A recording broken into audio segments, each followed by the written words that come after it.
Well, hello everybody, my name is Conor McGilligan. We're back here and we've got the kind of GoPro thing here. Now, you guys did love this back in the day and we're bringing it back, baby. Daniel Farke has just done his press conference. I've watched it, so you don't have to. And these are the 3, 4, 5, 6, 7 things that we've learned after that press conference. So let me know what your thoughts are in the comment section below. There's a massive psychological impact of which he's been speaking about, which I find really interesting in football. It was part of my degree at university. The psychological impact of what Farke has done in this press conference is really important, and we're going to get to that toward the middle and the back end of the video, so make sure you're staying intertwined with that. So we're going to get onto the team news in just a little bit, but what I wanted to focus on in particular was the psychology of what we've just witnessed with Daniel Farke. Now, there is a level of protecting his players, 100%, and I do like this with Farke. There was a little bit of, when he was talking about Dominic Calvert-Lewin, he was mentioning, and we'll get on to Dominic in just a little bit more detail in a second, but he was mentioning when it came to DCL, like he'd have liked him to put the ball away a little bit more, but he was also speaking, and now the masses might listen because Farke said it, and Farke's word seems to prevail, with everything really when it comes to just opinions, which I get it. I understand there's trust in the manager. There should be trust in the manager. He's doing a good job and A and B can be right. At this moment in time, it's just the trends that we need to really focus on in this video, and that's what is slightly concerning me at this moment in time. But Farke was mentioning that he does a lot more, Dominic Calvert-Lewin, he does a hell of a lot more than effectively just score goals and get assists, and I think that's crucially important for a lot of the fan base to hear, because I think it feels anyway that a lot of the fan base feel that a striker's job in 2025 is literally to just put the ball in the back of the net, and that is not true. It's simply not true with how systematic football is nowadays. Players who are up front and strikers are way more important than just, goal scorers and assist makers and chance creators. It'd be great if they could do that, but I keep mentioning this considerably. It's really important to look at how he gets Leeds United up the pitch, how he wins fouls. He is a much better. I've heard a lot this week on how he's very similar to Pat Bamford. He's not similar to Pat Bamford. The numbers back that up as well. Pat, for a lot of the time, wasn't available. Pat wasn't great in the air, in my opinion. Pat wasn't physical. He'd get involved in a little bit of a battle, but notoriously he'd be on the wrong end of it. He'd distribute his body well up in and against an opponent, but he doesn't have the physical level. And look, when you look at Dominic Calvert-Lewin's aerial duels, when you look at the amount of fouls he wins in the opposition half, you compare that to a similar ratio of Pat Bamford, DCL's way and above. And I think if you put Pat Bamford in this Leeds United side now, coming up against some of the defenders that DCL's coming up against, and having to manhandle them both and not having wingers close to him and central midfielders close to him, I think Dominic Calvert-Lewin would do a much better job. I think it's really lazy comparing him to Bamford, and easy to do so, in my opinion anyway. And it felt like when it came to Farke was sort of backing that up, and I really liked hearing that today.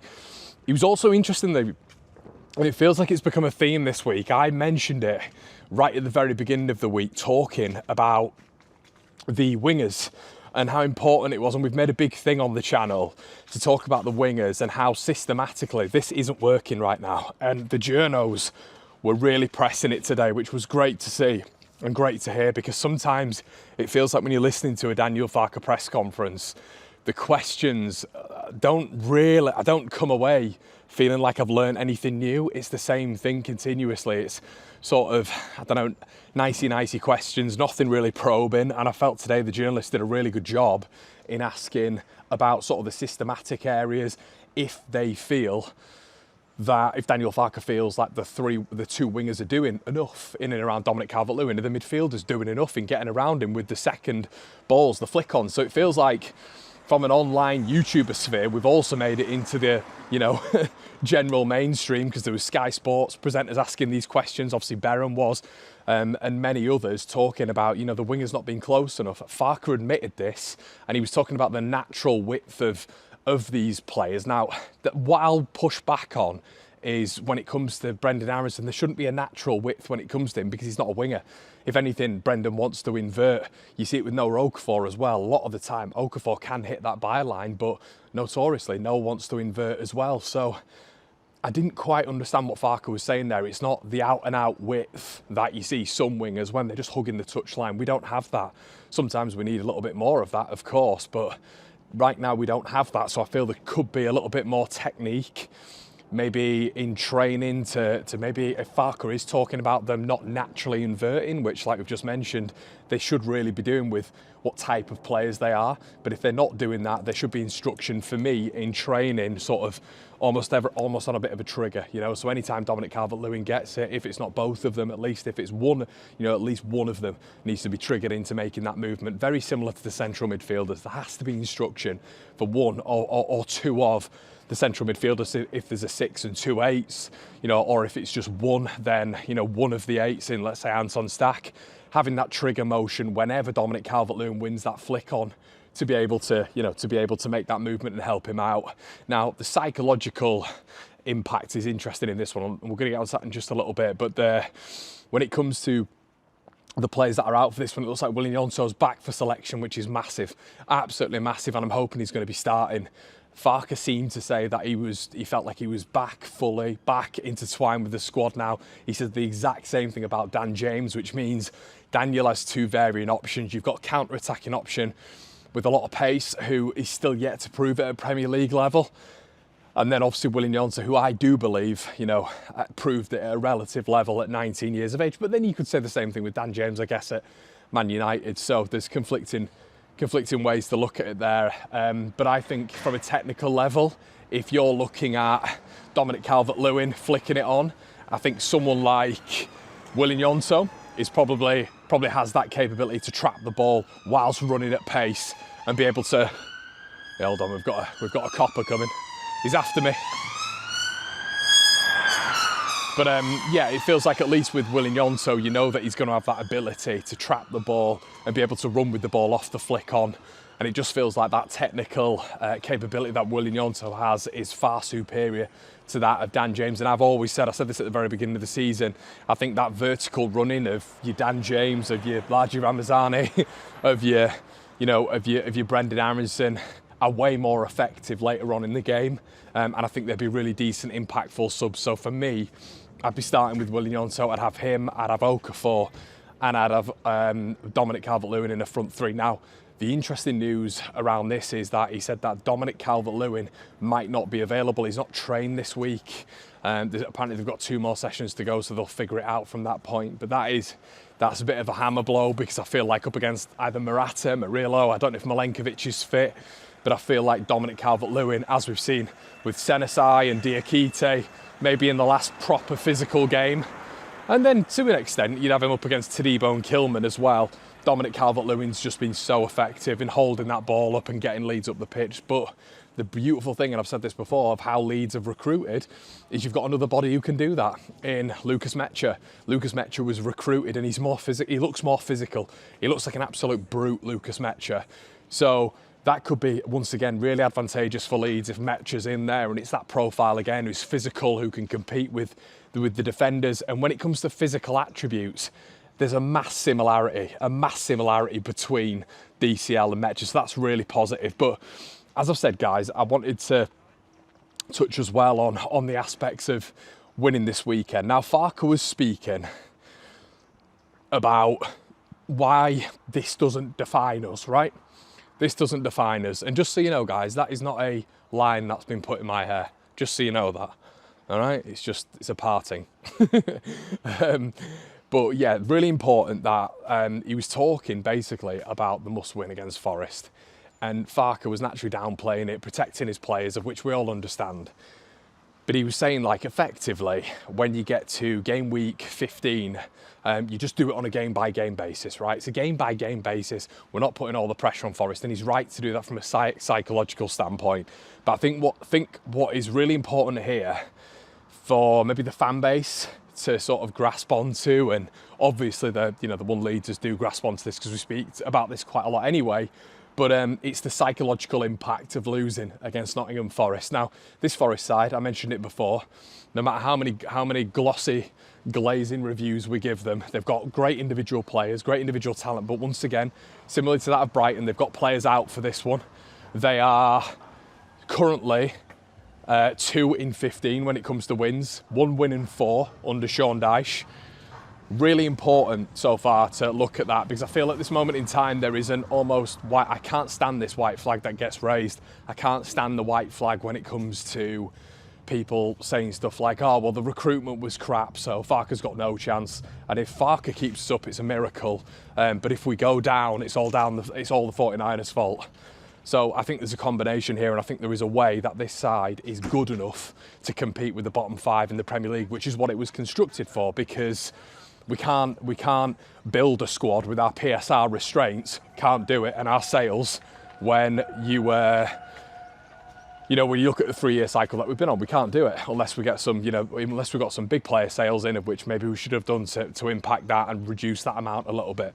Understand that, but I can't stand this whole thing of Farke gets all the praise and it's brilliant, it's all Daniel Farke if we stay up, but if we go down, he couldn't have done anything. It's like the waving of the white flag. Everybody's already given up, and I'm not about that. I always try offer solutions, which is what we've tried to do this week. But I think what Daniel Farke's doing is really important in terms of protecting the players. But I think if you lose to Forest, there's a bit of an issue when it comes to a scenario of psychological sequencing of results, because then we get into a period of playing Chelsea, Man City, Liverpool, all of these games, of which other teams are going to have to fall into as well. You've got Sunderland at this moment in time, who've played Chelsea, beaten Chelsea away. They've got Arsenal this weekend. They're probably going to get a result against them as well. Do you know what I mean? So it's not like you can't do that. And it was important that Daniel Farke was also mentioning, why can't you go and get results against these teams? That's a big thing to mention as well when you're discussing Farke. But I think points return, you don't want to see, and the players don't want to see this, because there's a coach's view on it, which is really important, but there's a player view on it as well. What you don't want to see is the players looking at the table and feeling already that they're in the red zone, and then they've got all these teams coming up. Leeds effectively won't go into the bottom 3 this weekend, but you don't want to see us getting closer and closer and closer with all these games coming up. It's a massive psychological impact.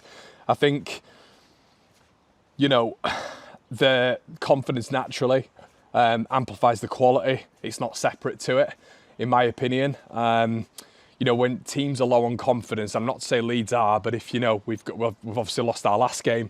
Let's say hypothetically, you lose this weekend, first touch gets a little bit more important, players hide a little bit, the tempo drops, risk passes decline a little bit, which is an issue now.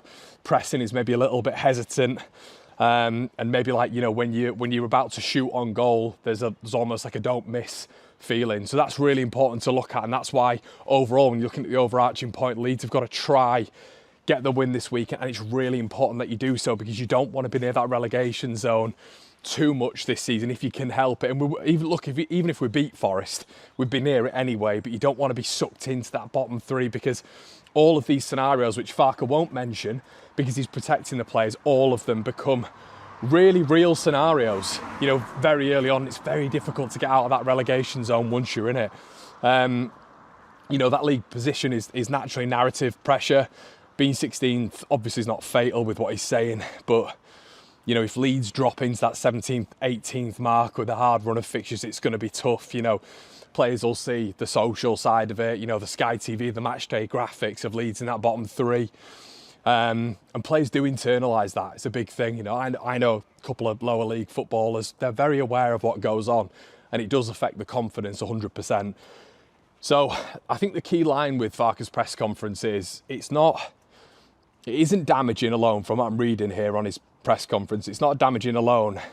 I think the damaging side of it is the sequence it would start, and especially when you kind of look at the let's say the performance isn't great. But I understand what Farke's doing, but the players not internalising that, there is a knock-on effect.